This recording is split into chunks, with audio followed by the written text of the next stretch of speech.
At the outset, I would really like to thank the chairpersons and the organizers for inviting me, and it's a pleasure to meet our mentors and our colleagues this way. So without wasting much time, I would be delving on my talk, basically, which was presented by Dr. Jaxi, looking into whether axillary radiotherapy can replace axillary lymph node dissection following a positive sentinel lymph node biopsy. All of us know that the motivation to seek an alternative to axillary radiation, axillary lymph node dissection, is the toxicity caused by such a procedure, and there has been an impetus amongst the surgical as well as the radiation colleagues to look for alternative measurements. Sorry to interrupt. Kindly, please make it the full screen. It's already full screen on my notes, laptop. Not have these kind of goof ups. So the motivation to seek an alternative to axillary lymph node dissection is known. We know the toxicity caused by dissection procedure, and there is motivation amongst the surgical as well as the radiation colleagues to look for options wherein the toxicity is decreased, and this does not compromise the local control rates. Can we go on to the next slide, please? Historical studies which basically gave us some guidance in terms of de-escalating therapies to the axilla can be dwelt upon. And one of the studies which was done about 2-3 decades ago, and very important in this regard, is the NACBP04 trial, wherein patients with node negative early stage breast cancer were randomized to radical mastectomy versus total mastectomy with regional nodal radiation versus total mastectomy followed by axillary surgery if there was a recurrence that was noted.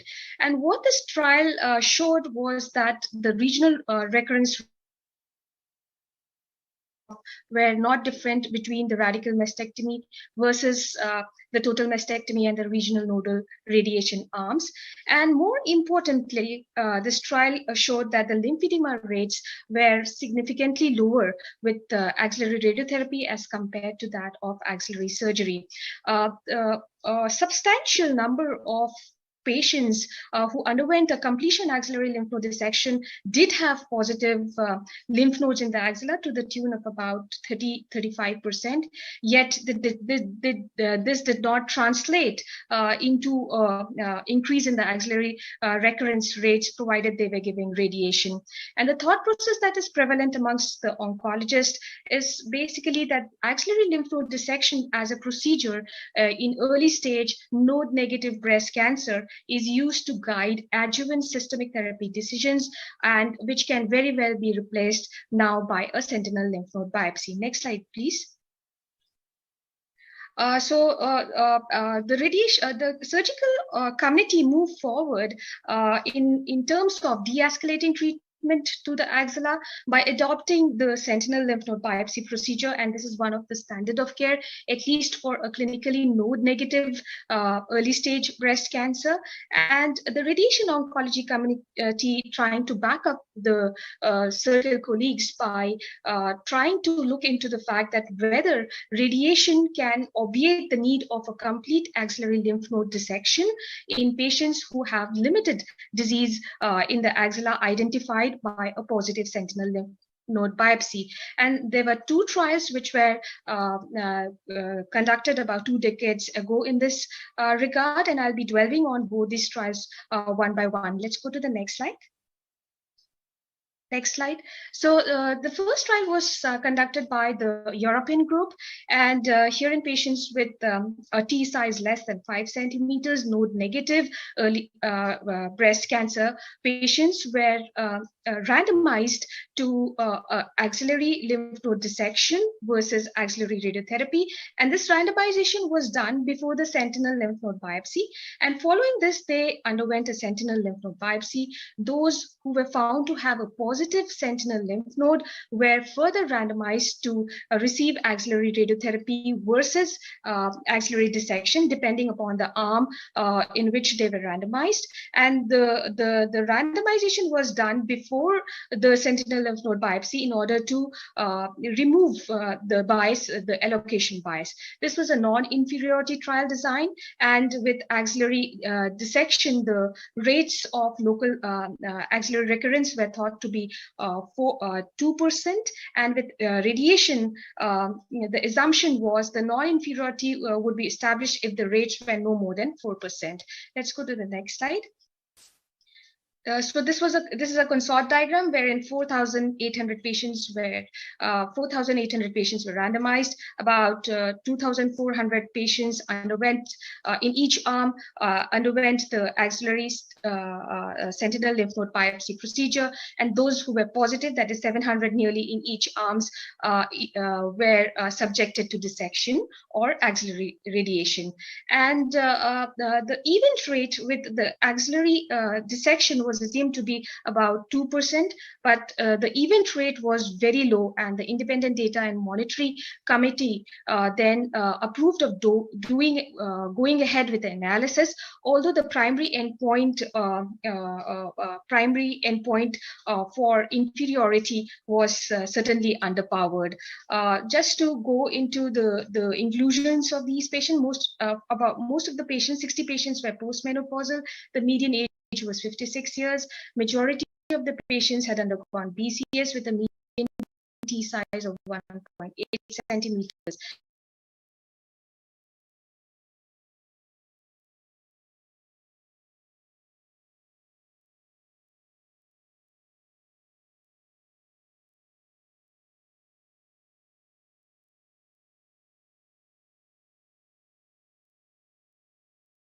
Non-sentinel lymph nodes. Next slide, please. So the 5-year results of this trial clearly demonstrated that there was no difference in the axillary recurrence rate, the disease-free survival, or the overall survival.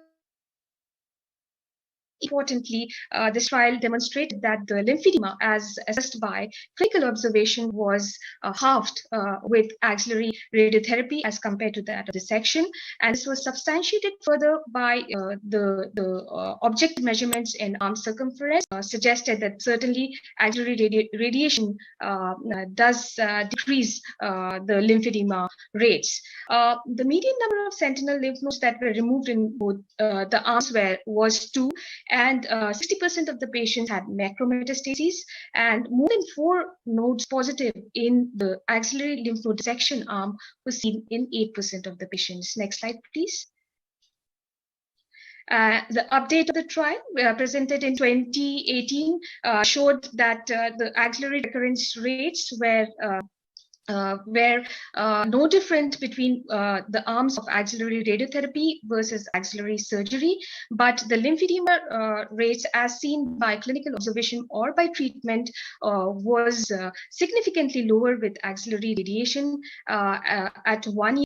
Next slide. The range of arm movements were also not very significantly different between both the arms, except for the fact that at 1 year, the range of arm movements were numerically worse in the axillary radiation arm, but statistically, this difference was not significant. Next slide, please.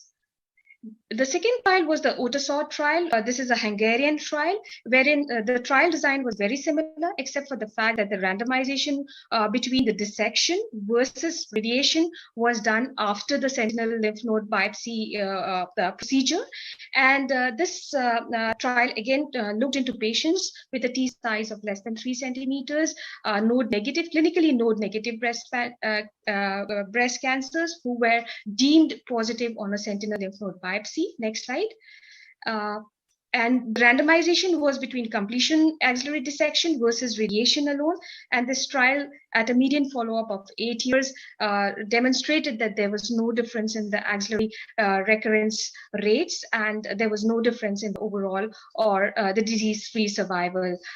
It was interesting to see that in the axillary lymph node dissection arm, about more than a third of the patients did have residual positive non-sentinel lymph nodes, and 22% of the patients had 4 or more positive lymph nodes.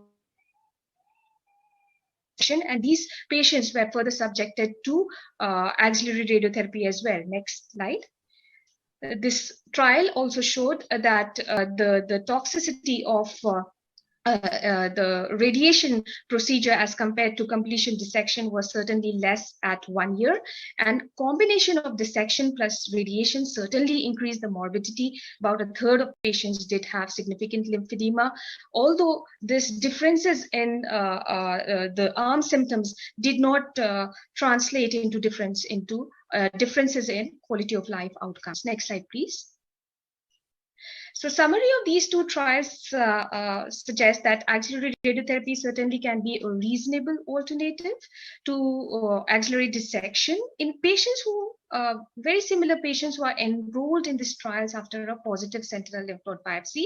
That is, patients who are clinically node negative, and most of the patients had 1 to 2 positive sentinel lymph nodes. But these trials do not answer the question as to whether any radiotherapy is required at all following limited disease identification in with a sentinel lymph node biopsy procedure. Because there have been trials, that is the Z11 and the International Breast Study group trial, wherein patients following a positive sentinel lymph node biopsy were subjected to no further treatment, and again versus axillary dissection, and there was no difference in the outcomes. I will not go into the IMN controversy, because that's like opening a Pandora box as to whether even comprehensive regional nodal radiation is required, or is it just sufficient to treat the axillary and the supraclavicular levels following a positive lymph node. Thank you very much for your kind attention.